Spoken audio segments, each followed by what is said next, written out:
Hello students, welcome back to my channel Commerce Tute, your flight to success. And yes, I am here again with the last three questions of secretarial practice 12th commerce chapter 1, question number 5, question number 6 and question number 7. ठीक है? Before I start with the question answers, I would like to tell you children that these are the questions which I am going to show you on the screen. I will tell you, because if we will write this question answers, obviously we will take some points from the textbook only, है ना? But while presenting, I would like to show you in such a way कि आपको लिखना क्या है, और इस video को देखते ही आपको पता चल जाएगा कि that how are you supposed to study. And if you will see this video, there are some points which will get visualized, और आप ये ऐसे रिवीजन के तौर पर भी ये वीडियो देख सकते हो, because all the points are put right in front of you and it will go into your long term memory, है ना? तो क्वेश्चन नंबर को ठीक से देख लो, बिकॉज मैंने आगे चल के क्वेश्चन नंबर ही डाला है, क्वेश्चंस नहीं डाले हैं. ये सारे क्वेश्चंस है जिसके आंसर्स अभी मैंने स्क्रीन पर डाले हुए हैं in the form of screenshot. ठीक है? So without wasting time children, let's begin. Students, question number 1 है, what do you mean? I'm going to say define capital structure and its components. Very clear. जब आपको कोई definition पूछता है, you have to write definition only. If it is meaning, then you can explain the meaning also.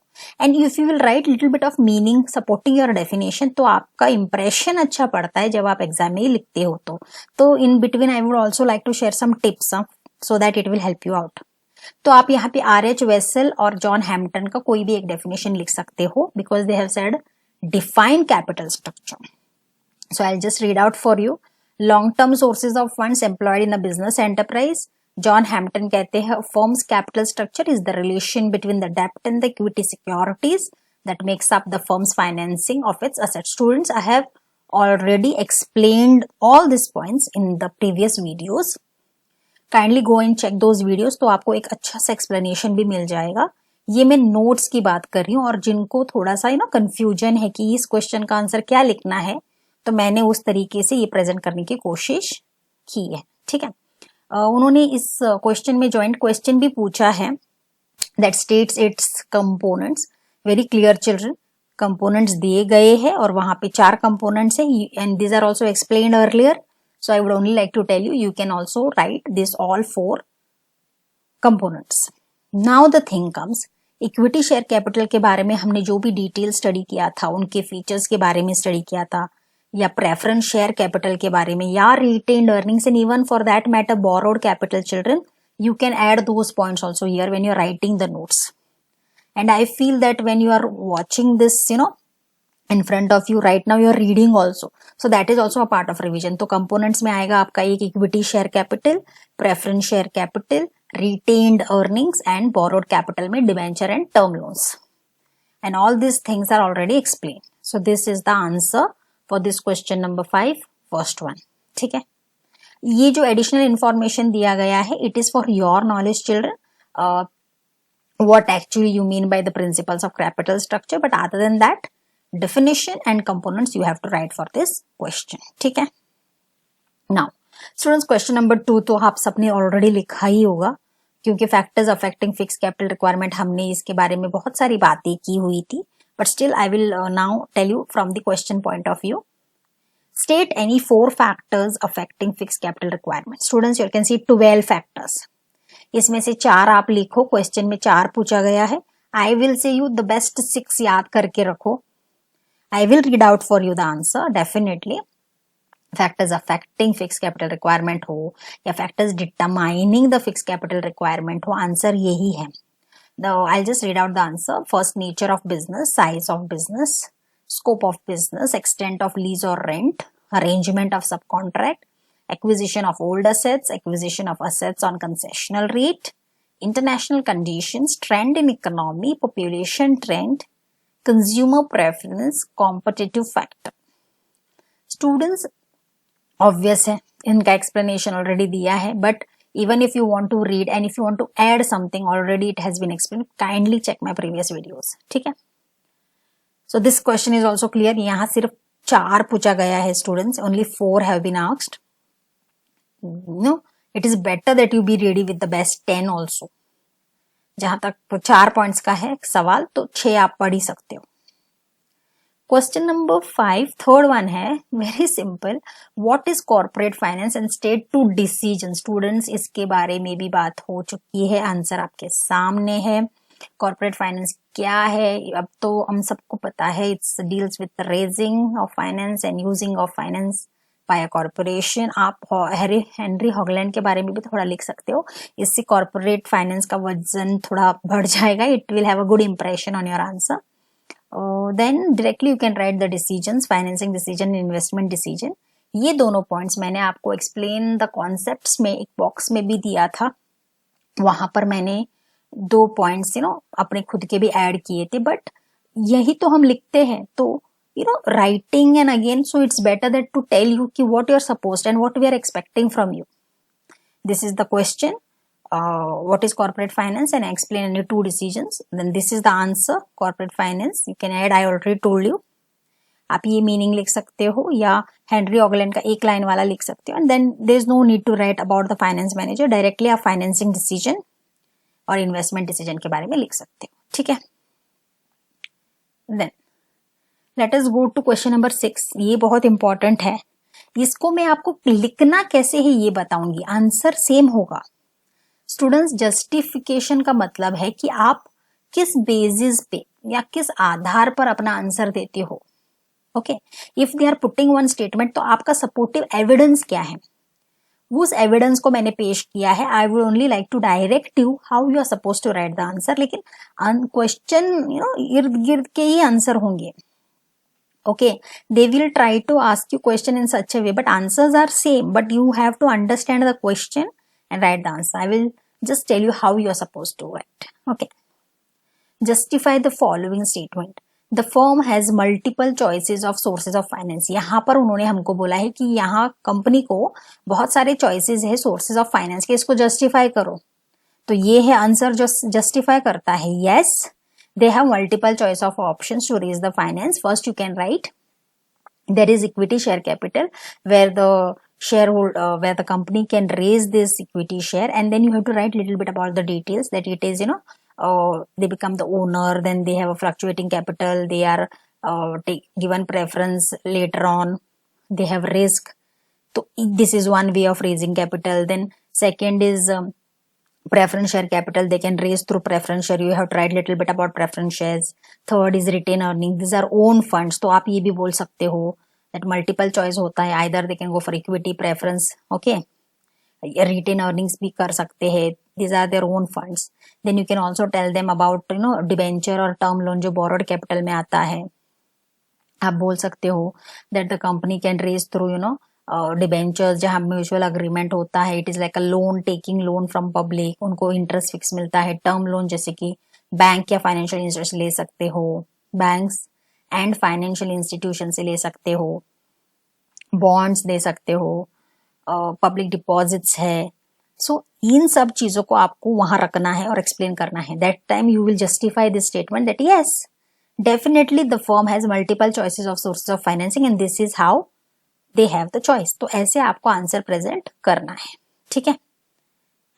This is the proof that whatever they are saying, this is the proof कैसे वो raise करते हैं. ठीक है. And then second justification है, there are various factors affecting the requirement of fix capital. Definitely है, वहां पे बहुत सारे फैक्टर्स है, और कौन से फैक्टर्स है ये हम लिख के उनको बताएंगे, है ना. We have to justify. Yes, there are different factors affecting the fixed capital, and these are the following factors, and you have to name them and write. जैसे कि nature of business, size of business, scope, extent of lease. already पहले भी हमने किया है ना, some in one of the questions, है ना. So you have to justify by writing at least depends on the number of marks. अगर 5 marks का है तो 5 points लिखो, but write in a proper way. Justification आप कैसे लिखोगे? You will first say yes, there are various factors affecting the requirement of fixed capital, and these are the following factors. And number 1, nature of business. ऐसे करके आप answer की शुरुआत करो. 5 point लिखो इन द पॉइंट फॉर्म. तो definitely your answer will be accepted. ठीक है, जस्टिफाई करना मतलब प्रूव करना, जैसे कोर्ट में एविडेंस के बिहाफ पर हम कुछ जजमेंट करते हैं ना, वैसे यहाँ पे इस क्वेश्चन को जस्टिफाई करना है प्रूफ के साथ, और ये प्रूफ है। You can write the best 5 max 6। ठीक है ना। Third is fix capital stage in business almost permanently. Yes it does be there permanently for a longer period of time. अभी इसको आप जस्टिफिकेशन कैसे दोगे, आप ऐसे दोगे, fix capital is a capital which is used for buying fix assets which are for longer period of times which are not meant for resale. So that's why it refers to the capital invested in acquiring fixed assets. That's why it remains almost permanently. और आप examples दे दो, एक दो examples of fix capital R land, building, furniture, plant. Okay, और ये कब use होता है वो भी लिख दो थोड़ा सा, when establishing a new company और योर एग्जिस्टिंग कंपनी जब एक्सपांड करनी होती है या रिप्लेसमेंट ऑफ इक्विपमेंट्स करना होता है, ये सब चीजें आपको लिखना पड़ेगा। बिकॉज फिक्स कैपिटल बार बार आप नहीं खरीदोगे ना, एक टाइम खरीदोगे। थोड़ा सा आप यहाँ पे एक्सप्लेनेशन दे सकते हो कि कैसे जो प्रोमोटर है, जो बिजनेस ऑलमोस्ट स्टार्ट करता है, प्लानिंग करता है फिक्स कैपिटल की, तो क्या क्या उसको कलेक्ट करना पड़ता है information. Okay, because he is not going to take the land again and again, plant and machinery बार बार नहीं खरीदेगा, तो उसका कॉस्ट ऑफ कैपिटल क्या है उसको रिसर्च करना पड़ता है। इसका डिटेल एक्सप्लेनेशन मैंने दिया है बच्चों, है ना, in the previous videos, but I am just telling you how to justify it. आपका जस्टिफिकेशन इस स्लाइड में है, इस पर्टिकुलर स्क्रीनशॉट में है, इसमें से पॉइंट निकालकर आपको आंसर लिखना है। मैंने थोड़े से ओरली भी आंसर आपको दे दिए हैं। यहाँ पर आप कट ऑफ थोड़ा सा cut it short and you can write here that the promoter has to decide first about what are the capital fix capital requirements है, कितना उनका information regarding land, cost of construction, plant, machine, इसका सबका जायजा उसको लेना है। और बिकॉज अब तो सारा ऑटोमेटेड प्रोसेस है, इंडस्ट्रियल प्रोसेस है, मशीनरी सारे टेक्नोलॉजिकल है, तो उसको फिक्स कैपिटल का नॉलेज होना चाहिए जो हमेशा बिजनेस में रहता है for a longer period of time. तो this is the evidence. Okay, so the answer is in this slide only. ठीक है, अगेन स्टूडेंट्स एक क्वेश्चन फिर से आया है, capital structure is composed of own funds and borrowed funds. अभी इसमें आपको यही क्वेश्चन को अब आपको दूसरे तरीके से प्रेजेंट करना है। आपको बताना है yes capital structure is concerned composed of own funds and borrowed funds. The own funds are as follows, equity share उसके बारे में लिखो, प्रेफरेंस शेयर्स उनके बारे में लिखो, रिटेन अर्निंग्स उनके बारे में थोड़ा सा लिखो, और फिर borrowed funds are as follows करके डिबेंचर, टर्म लोन्स के बारे में लिखो। So this is how you are going to justify. Whatever is their question, you have to prove it. You have to write something about that. So it gets proved. Okay. This is also very simple. Then again, there is one more question. Various factors affecting the requirement of working capital. अभी यहाँ पर working capital के बारे में पूछा है. Obvious है students. ये बोल रहे कि वहां बहुत सारे फैक्टर्स है जो वर्किंग कैपिटल को अफेक्ट करते हैं. डेफिनेटली करते हैं. You see yes. You see yes, there are various factors and some of the factors are as follows. Then you can start writing. Nature of business, size of business. I'll just read out for you. Volume of sales, production cycle, business cycle, terms of purchase and sales, credit control, growth and expansion, management ability, external factors. The best 5-6 आप कर लो if it is justification students, और अच्छी तरीके से लिखो. इसका explanation भी मैंने दिया हुआ है in the previous video, so you have to just write, include these points also जो short and sweet है, अपना कुछ थोड़ा सा ऐड कर लो. ठीक है, I hope it is visible children because I can see, but this can be a form of revision. ठीक है, आपके पास अभी PDF या टेक्स्ट बुक तो होगा ही definitely, but this is because the slide was, अगर ज्यादा उसको एग्जेजरेट करते तो वो ये भी नहीं दिख पाता, so I have tried my best.